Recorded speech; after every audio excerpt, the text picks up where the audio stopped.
Bien, amigos, tenemos el placer de contar con la presencia del economista Arismendi Díaz Santana.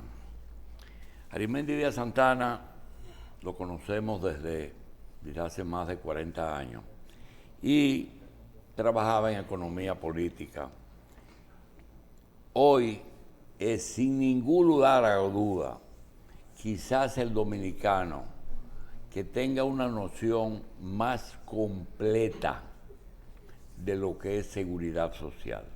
Se dedicó a estudiar la seguridad social y es de los pocos invitados que responden a una petición de muchos miembros de la gente que implementó la seguridad social en el principio, pensando por el doctor Hanna, la señora ¿cómo se llama? La del PLD, ay Dios mío.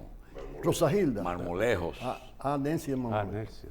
Nos han pedido, ¿por qué en este momento Arismendi Díaz no es invitado? Digo, bueno, lo primero es que Arismendi Díaz no está mudo. Arismendi Díaz escribe toda la semana y a veces diario sobre temas de seguridad social, de los actuales, y los trata todos. Hoy nosotros tenemos el placer de contar con Arismendi Díaz Santana para hablar de seguridad social en un momento en que aparece una información que choca con algunas posiciones del Congreso.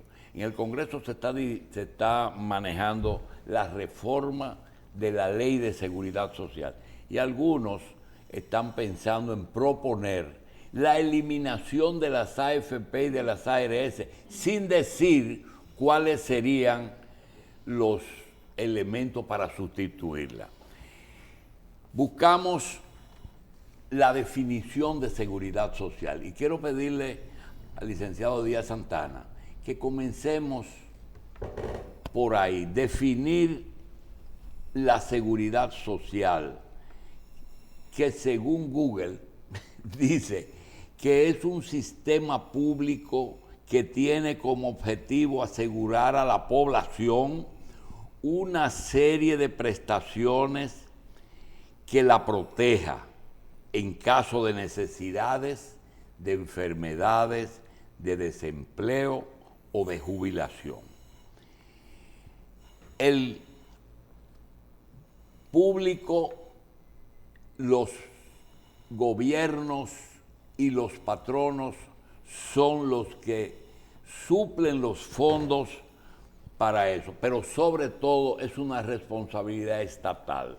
Yo quiero darle la bienvenida. Primero quiero agradecerte muchísimo que tú estés con nosotros y quiero también pedirte si tú estás de acuerdo con la amplitud de esa definición o si crees que le falta algo. Muchísimas gracias, Julito. Esta reunión me acuerda los viejos tiempos de hace 40 y pico de años, cuando yo te conocí a ti en una oficina del Hotel Jaragua, donde teníamos una editora. Exactamente. Mira, déjame decirte lo siguiente. Lo que está diciendo ahí Google, que tú has leído, es cierto. Pero yo te voy a agregar algo más agresivo. Porque acuérdate que mi especialidad es la economía política. ¿Por qué surge la seguridad social en el mundo? Porque llegó un momento en que la inmensa mayoría de los pequeños propietarios, de los pequeños campesinos, propietarios de tierra, de los pequeños artesanos, etcétera, perdieron sus medios de producción y sus medios de vida y se convirtieron en trabajadores asalariados. Esos trabajadores asalariados recibían un salario que apenas le permitía sobrevivir. Acuérdate de aquella época en donde los trabajadores, la jornada era hasta de 15, 16 y 17 horas, prácticamente todos los días del año. Entonces llegaba un momento en que ese trabajador con un salario de miseria y una familia, si se accidentaba, caía totalmente en la indigencia porque no había ninguna protección social. Si la mujer se embarazaba o se enfermaba, tampoco tenía recursos porque los salarios eran apenas para sobrevivir. Ahí está la historia. Entonces, por eso es que el movimiento obrero de aquel entonces, después de muchas décadas de lucha y de planteamientos, comenzó a desarrollar cooperativas para tratar de resolver el problema entre ellos. Pero una cooperativa, un sistema de solidaridad entre pobres, lo único que da es más pobreza. Llegó un momento entonces que con el movimiento socialista de ese entonces, ellos comenzaron a darse cuenta que su problema, que su miseria, que su inseguridad social no provenía de su condición personal, sino de su relación laboral. Y entonces comenzaron a demandarle a las empresas en Europa un sistema de protección. Y fueron los trabajadores y los socialistas de ese entonces quienes inventaron la idea de un seguro social. Y en Alemania, el canciller Bismarck, ante el influjo y la creciente influencia que tenía ese movimiento, no le quedó otra alternativa que quitarle ese movimiento, meter preso a muchos revolucionarios, obreros y socialistas, y entonces tomar el programa del Seguro Social. En ese momento en el que ya la empresa se ve obligada a tener que suplir seguridad social, ¿cómo se resolvió el tema que surgió en aquella época en que muchas empresas consideraron que esa era una medida social que no se correspondía con el capitalismo y trataron de evitarlo? ¿Cómo lo resolvieron? Que todavía hoy tienen problemas, por ejemplo, los que tienen medidas mixtas, sociales y capitalistas. Bueno, lo resolvieron de una forma muy sencilla, Julito. Había un miedo de que el movimiento obrero de esa época llegara a tomar el poder y acabara con todo. Sí. Entonces hubo que hacer una concesión. Pero déjame decirte que Bismarck sometió 3 veces el proyecto de ley al Parlamento, digamos así, y las 3 veces se lo rechazaron. Y él tuvo que negociar con el rey de entonces para que ese rey fuera el que le diera el aval frente al Parlamento y finalmente saliera. En el 1883, el seguro de salud, la enfermedad en ese entonces, sí, porque lo que se curaba era la enfermedad, no la salud. En el 1885, el de accidente de trabajo, que era mortal en ese entonces. Cualquier trabajador que se accidentaba, la empresa lo desahuciaba, no le daba ninguna compensación y allá él... Y ese primer proyecto se parecía un poco a lo parcial que nos ofrecía la Caja de Seguro Social, es decir, que no era tan amplio. Te daban atención al asegurado, a la mujer en el parto solamente, y quizá una pensión si había un accidente de trabajo. Así mismo. ¿O era tan amplio como ahora? No. Claro, todas las cosas son progresivas. Al principio solo protegía al trabajador, después al cónyuge, después a los hijos, pero siempre con muchas limitaciones en ese sentido. Y además, en esa época, solo las grandes empresas eran lo que incluían ese tipo de servicio. Las pequeñas empresas de aquel entonces todavía no estaban incorporadas al proceso. ¿Cuándo el gobierno comienza a pensionar aquí? ¿Aquí en República Dominicana? ¿En qué momento de nuestra historia comienzan a registrarse que puedan haberse concedido las primeras pensiones? Bueno, hasta donde yo conozca, independiente, estamos hablando institucionalmente, sí, eso surgió en 1982 con la ley 379, que todavía está en vigencia para los empleados públicos. Para los empleados privados es, como dice Julito, el Seguro Social, el Instituto Dominicano de Seguro Social, cuya ley fue aprobada en el 1948, pero como se trata de un seguro de vejez, de larga data, todavía cuando el Seguro Social, estamos hablando del 70, 75, todavía no había pensionado prácticamente a nadie, excepto aquellos que se hayan pensionado por discapacidad, por algún accidente de trabajo. Porque para tú tener derecho a una pensión plena, tienes que pasar 20, 25 años. Sí. Y hay algo, disculpe doctor, que hay una cosa que yo digo, ¿es legal o está pegado a la ley lo que se hace en algunos casos, sobre todo en los casos de los militares fallecidos, muchas cosas, que dicen que la viuda siga cobrando la pensión? Sí. Eso está establecido en la ley que sí, claro. Porque el concepto es proteger a la familia. no solo a la persona. No es la persona. Entonces, si hay un sobreviviente y ese sobreviviente no tiene medios de subsistencia propio, le corresponde. Eso al principio, ahora le corresponde de cualquier manera. Eso es lo que le llaman la pensión por viudez, dicen los españoles. Sí. La pensión de sobrevivencia, dice la Ley de Seguridad Social. Pero espérate, escúchame. Esa sobrevivencia, no solo, en el caso de la Ley 8701, no solo es al cónyuge, y al cónyuge no tiene que ser la mujer casada o el hombre casado, puede ser por unión libre, Julito sabe de eso, pero también puede ser a los menores de edad, o sea que es más amplio todavía, porque nosotros, como llegamos tarde a la seguridad social, hay que distinguir lo que es seguro social. El seguro social es un derecho laboral. Sí.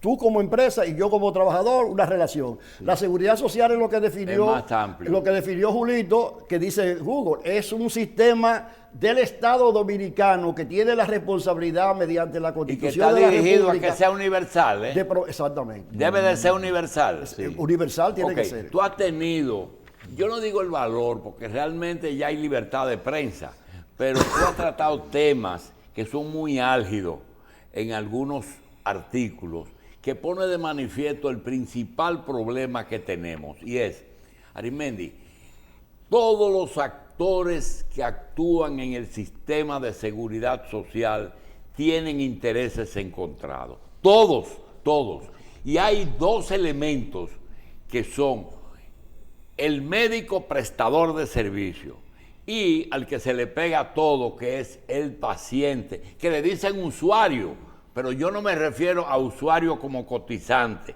yo me refiero a usuario como enfermo, que es paciente.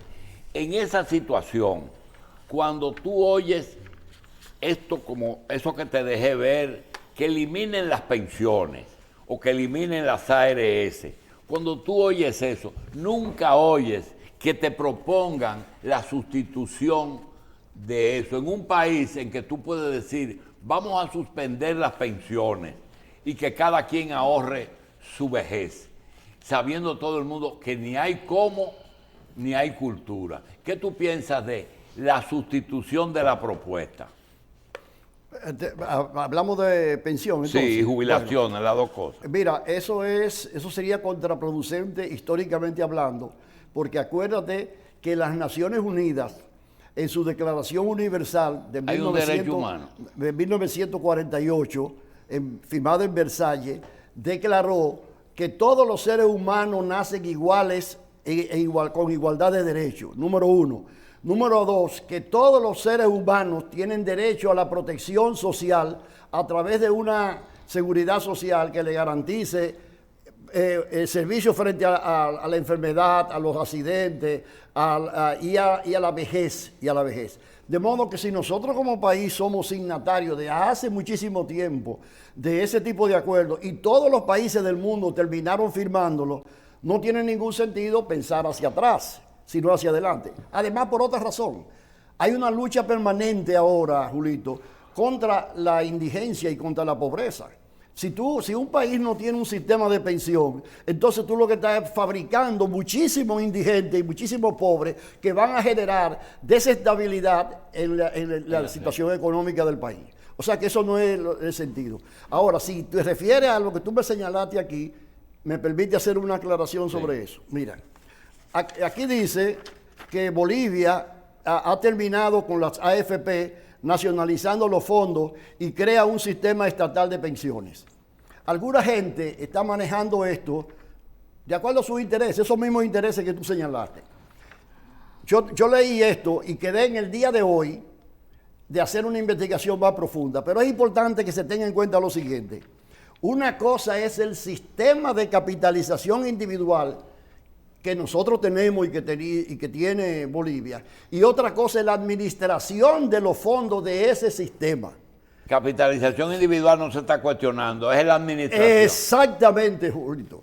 O sea, cuando te dice en Chile no más AFP, no quiere decir necesariamente no más capitalización individual. Ya. Porque una cosa es la función y otra cosa es el funcionario, vamos a decirlo así. Lo que yo critico aquí, que me ha costado muchísimo, yo creo que a ti te consta, es que permanentemente he sido un crítico, y quiero reiterarlo aquí nuevamente, de las altas comisiones que cobran las administradoras de fondos de pensiones de la República Dominicana. intermediación tú Pero consideras soy que al es mismo alta? tiempo un defensor del sistema de capitalización individual. Debe haber pensiones, pero no con esa intermediación tan Claro. cara. Mira, aquí hay posibilidades, como está planteando, por ejemplo, Bolivia. ¿Qué es lo que está planteando Bolivia? Aparentemente, Sí. si mañana investigo y tengo cambia. otra cosa, vengo aquí y lo digo. Pero aquí lo que están planteando es, vamos a mantener el sistema de capitalización individual, pero lo va a administrar el Estado, no las AFP. Eso es lo que está planteando. Lo que dice aquí, eso es lo que dice aquí. Leí ayer un artículo de Lois Malcún, Ajá. donde lo menciona usted. Él Sí. describe cómo fue que Hipólito lo involucró en todo lo que se hizo en materia de seguridad social. Usted lo acompañó. Y él plantea, han pasado ya más de 20 años. Y es una necesidad echarle un vistazo a cómo ha funcionado todo esto. La pregunta es, ¿qué es lo que ha impedido que pongamos todo sobre la mesa y reformemos lo que haya que reformar? Porque hace ya mucho tiempo que venimos hablando de eso, y la propia ley incluso contempla una revisión después de un tiempo de su entrada en vigencia, pero eso no se ha hecho. Mira,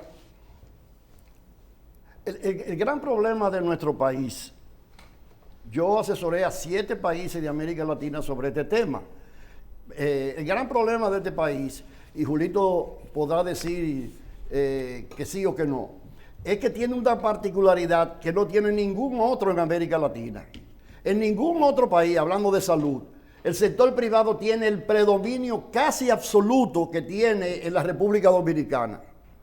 Por lo tanto, todos los proyectos que se puedan presentar en República Dominicana están condicionados a esa realidad, porque históricamente los estados, no los gobiernos, los estados dominicanos han sido incapaces de ofrecerle a la población servicios mínimamente aceptables, ni en Es educación decir, ni que en los salud. intereses lo que tiene la respuesta a lo que dice Cristina. Exactamente. Es decir, son ese sector. Entonces, aquí hay un sector tan poderoso que puede imponerle condiciones al Estado.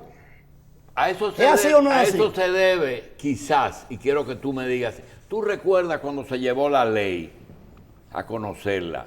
Que en un mes teníamos los fondos de pensiones aprobados y las ARS se cogieron como un año. Realmente a eso se debe, a los intereses que, Claro. que los bancos ahí aprobaron de una vez. No, Julito, mira, eso no se debe a eso. Es una buena pregunta. Mira, eso se debe al hecho de que la ley plantea que hay que hacer un plan básico de salud.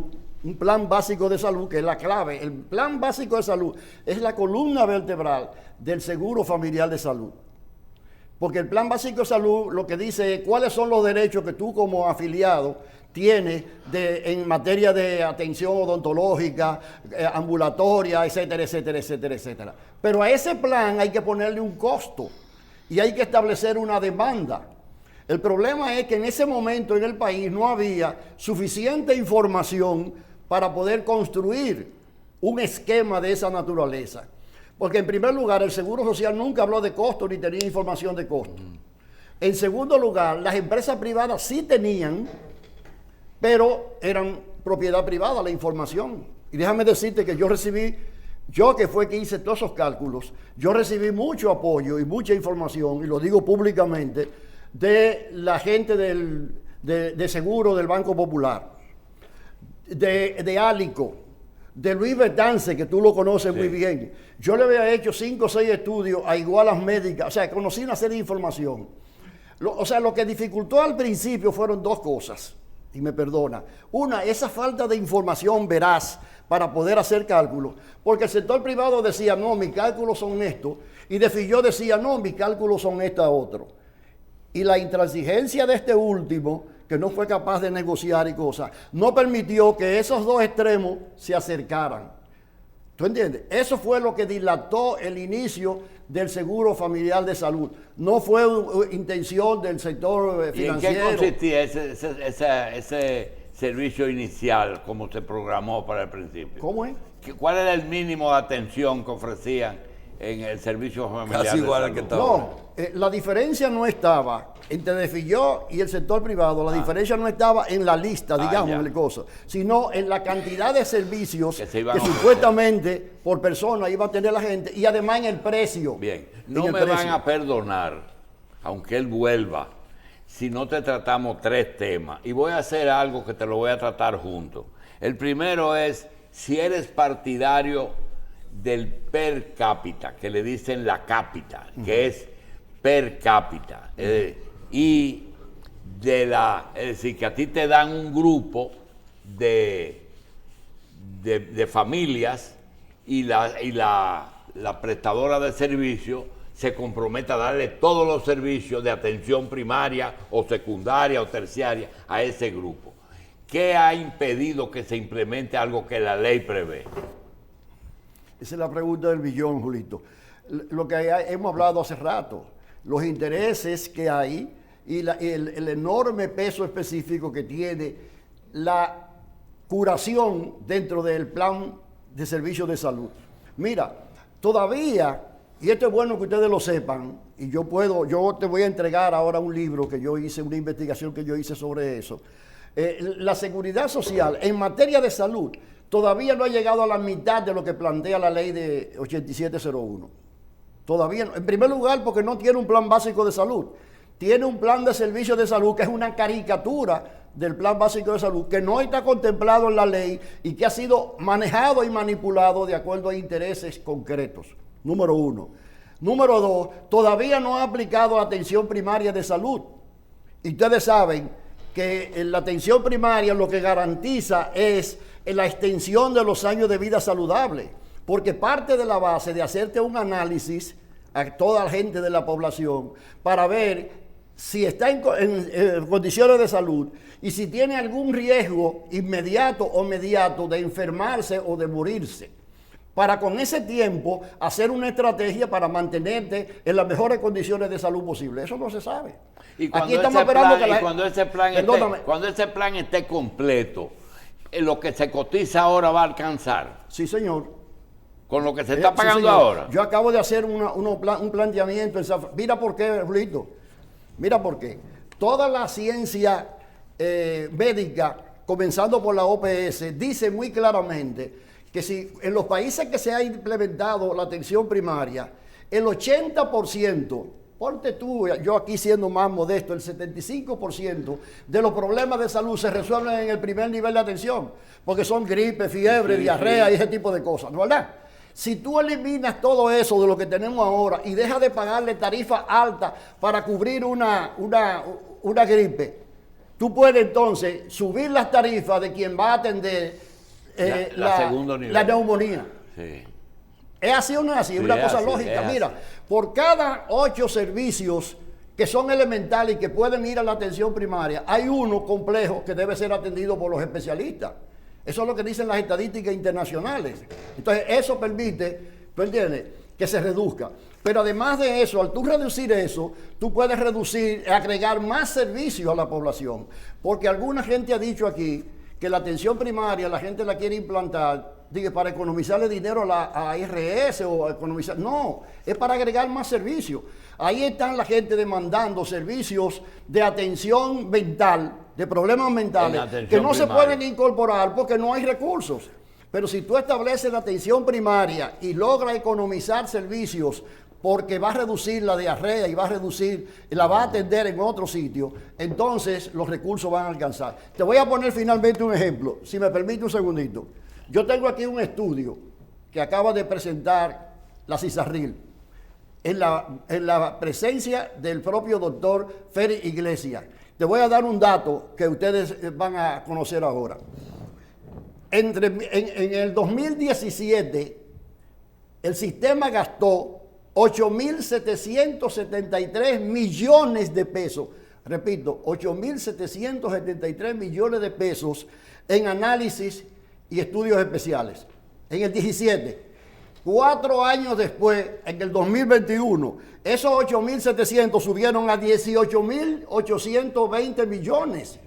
Casi. O sea, Julito, con ese tipo de crecimiento, ¿tú crees que puede sostenerse el sistema de seguridad social de la República Dominicana? ¿Tú crees que hay posibilidad de agregar los servicios que está demandando la población? ¿Tú crees que hay posibilidad de contener o reducir los copagos? Y tú sugieres quitar un poco los Eso exámenes quiere decir que especiales. hay muchísimos estudios y análisis que se están prescribiendo innecesariamente. Eso es lo que quiere decir Pero ¿tú eso. sabes por qué lo están haciendo? ¿No será un aumento de No, es que lo población? están haciendo. Cuando a ti te pagan por una consulta Exactamente. 300 pesos, entonces si yo te lo voy a resolver, lo voy a cargar de análisis. Así es. Por eso es que estamos planteando que la atención primaria solo puede llegar a la República Dominicana Cierto. si nosotros le garantizamos a los médicos mejores tarifas y honorarios para los servicios Y especializados. siempre los médicos son dueños de la atención primaria. Sí, tienen que serlo, porque no pueden ser las RS. Ninguna RS puede ponerle la mano a eso. Pero Tú ellos dirigen Oye, eso. pero tú lo dijiste ahorita. La atención primaria es una extensión de las clínicas. Sí. De las clínicas. Es como si tú tuvieras un banco, escúchame, un banco, y entonces tú tienes muchas sucursales en los barrios. Eso es lo que va a ocurrir con la atención primaria. Ya. Los grandes centros de salud Pero de la ley, República no le Dominicana, permite, los privados. la ley no le permite a las clínicas tener atención primaria. ¿Quién dijo? No, no. No, puede. no, eso no es verdad. Julito, yo escribí la ley. ¿Cómo tú me decís que son no? Pueden tenerla. Pero claro, es más. Oye, no solo los que pueden tenerla, sino que son los que tienen que desarrollarla. Ahora, también hay posibilidad, ojalá yo pueda venir un día a hablar de ese Seguro. tema nada más. Hay posibilidad de crear, según mi cálculo, 561 cooperativas médicas o microempresas de salud, generando 50,000 empleos para médicos, enfermeras, técnicos, Y promotores que de ellos sean salud. los dueños de eso. ¿Eh? Y que ellos sean los dueños. Claro, porque además de eso, oye, finalmente, además de eso hay que aprovechar la coyuntura que ofreció el presidente Abinader de que iba a destinar una parte de los recursos de 2,000 millones, ¿te recuerdas?, para financiar actividades del sector privado. Entonces yo le dije al presidente, esa es la oportunidad para apoyar el desarrollo de la atención primaria. Y él dijo, yo estoy de acuerdo con eso. De modo que ahora tenemos una coyuntura, no solo la posibilidad de hacerlo, sino los recursos y los incentivos fiscales para hacerlo. Esa es la realidad en este momento. Bien, licenciado, en el caso de las AFP, usted ha dicho, no puede ser un modelo que inclusive pase a ser manejado por el Estado. Estoy de acuerdo con la cuenta de capitalización individual. No, mi problema es o que pase al Estado o que disminuya sobre todo el tema de las comisiones, del manejo de los fondos de pensiones. Perfecto. Y todos sabemos que es así porque uno ahorra más o menos en la medida en el que su fondo sea más grande cuando uno vaya al retiro. En el caso de la salud no es así. Uno tiene que recibir servicios en base a lo que uno aporta y en base a lo que se le paga a los médicos, al sistema, y realmente es poco. ¿Usted está de acuerdo? ¿Cuál es el modelo suyo con lo que tiene que ver con las ARS? Que no se le puede disminuir más la comisión, que desaparezcan, que se estaticen, o que cómo funcionaría, o que se manejen como son ahora. Bueno, lo que yo planteo es lo siguiente. En primer lugar, la ley contempló, vamos a volver nuevamente a lo mismo, administración de riesgo es una cosa y ARS es otra cosa. La administración de riesgo es la función, la ARS es el funcionario. Y muchas veces un funcionario no hace bien o no desempeña bien la función.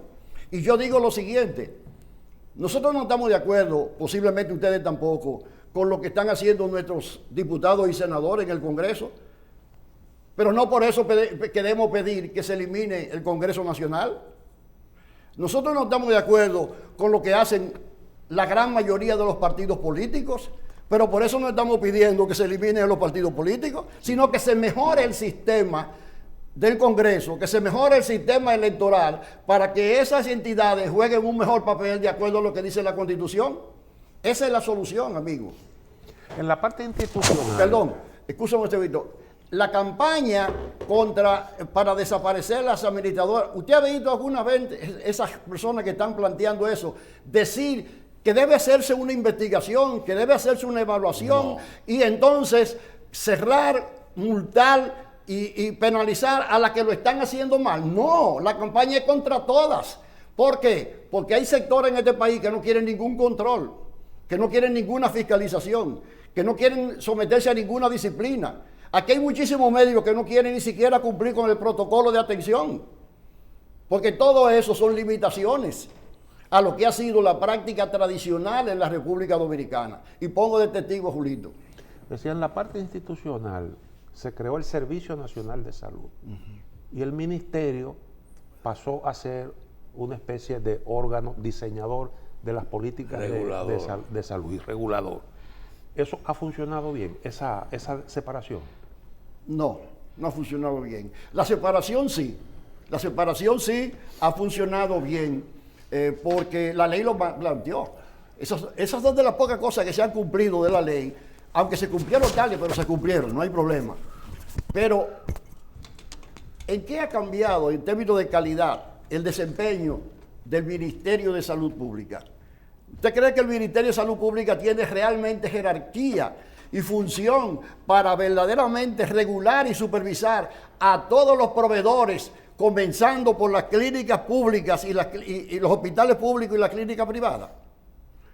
Señores, aquí se presenta un problema. Mira, tú estás tocando un tema ahora mismo, que eso es nodal, eso es demasiado importante, porque con la regulación de los centros de salud, es decir, cuál está habilitado y cuál no está habilitado, tú vas a tener un problema. La mayoría de los centros de salud del Estado no califican. Exactamente. Entonces no le pueden aplicar. Pero hay otra cosa, Arimendi, que es más serio, y es realmente puede competir Sedimat, financiado por el Estado, no le cortan la luz, o la Plaza de la Salud, le pagan el personal, ofrece atención primaria, secundaria, terciaria, al más alto nivel. Y entonces, una clínica en la Independencia tenía que romperse la cabeza, porque hasta impuestos sobre interno paga. Es decir, esa gran diferencia entre la oferta de una empresa subsidiada y otra no.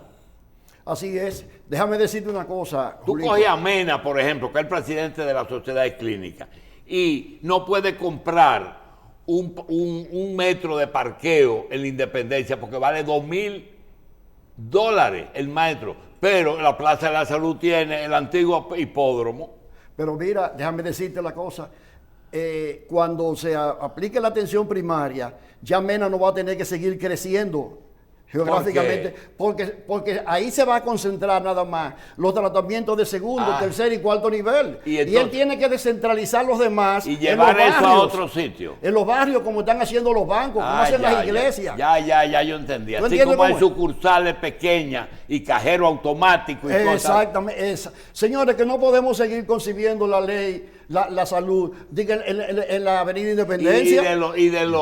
Y de las tarifas que se quejan los médicos. ¿Qué tú sugieres? Oye, yo te estoy diciendo que en la medida en que se vaya desarrollando la atención primaria, que debe ser un proceso gradual, porque eso hasta hay que cambiar la cultura de la gente, tú lo sabes muy bien, y además de los médicos y todo eso. En la medida en que se vaya desarrollando la atención primaria y las gripes y la fiebre y las diarreas pasen a primer nivel de atención, en esa medida van quedando recursos para el segundo y tercer nivel de atención y tú vas aumentando las tarifas. Pero rápidamente dijiste una solución que ojalá caiga en buen terreno. Mira, cerca de la clínica de Jiminián hay un centro de oftalmología que es justamente lo que tú propones, una serie como de grupos de médicos en cooperativa, en que los beneficios vayan a todos y que no haya intermediarismo, es de ellos mismos, es como una especie de cooperativa, pero eso tarda mucho. Sí, claro, por eso que te estoy diciendo que es un proceso. Déjame, antes de que pasara a otro tema, tocarte uno que tú tocaste ahora. Mira, la Ley de Seguridad Social fue tan visionaria, y perdóname la inmodestia, que planteó que los subsidios que el Estado le da, por ejemplo, a Sedimac, a Plaza de la Salud y a cualquier otra institución privada o semiprivada, lo que tú quieres, debe convertirse automáticamente en un fondo para atender a los afiliados del subsidiado del SENASA. O sea, ya no puede, no tiene ningún Y sentido eso, en este momento. eso no se hace. Por eso, esas son de las cosas que la ley no hace, ¿Qué que es la lo ley que dicen? no se cumplen. Por eso es que estamos diciendo que si hicimos, yo hice un análisis en este libro, que le voy a dejar a Julito. Yo hice un análisis y yo llego a la conclusión con datos y con cifras de que todavía la ley de seguridad social no se ha aplicado ni siquiera en un 50%. Estamos todavía en una etapa intermedia. Por eso es que esas cosas generan tanta distorsión. No es malo que se le dé dinero a la Plaza de la Salud, a Sedimá, etcétera. Lo que no se cumple con la ley, porque ese dinero debe ser un abono para atender a los subsidiados del SENASA. No todos, sino es un... ¿Tú entiendes cómo es? Se hace una tarifa y entonces cuando se agote esos recursos, el SENASA pondrá la diferencia. Pero no tiene sentido en este momento darle a nadie ningún regalo en materia de salud. En un país donde todavía el presupuesto de salud y el gasto público de salud es una insignificancia. ¿Y cuándo tú estimas que tú tendrás salud universal aquí para los 10 millones? Cuando hay atención primaria. Es la atención primaria Claro, la porque la base. atención primaria es salud. Lo demás es enfermedad. ¿Subsidiada o contributiva? Las dos, todas. Y el Estado puede seguir Ese con es esa carga. Ese es un error, Julito, que algunos gente con intereses muy especiales dicen, no, la atención primaria es para los más pobres. ¿Y quién No, ha dicho eso? no. En Estados Unidos la atención primaria es para los más No. pobres. En Europa es para los más pobres. Eso no es un derecho humano. La contributiva. La Constitución no dice que no puede haber ningún tipo de privilegio ni discriminación.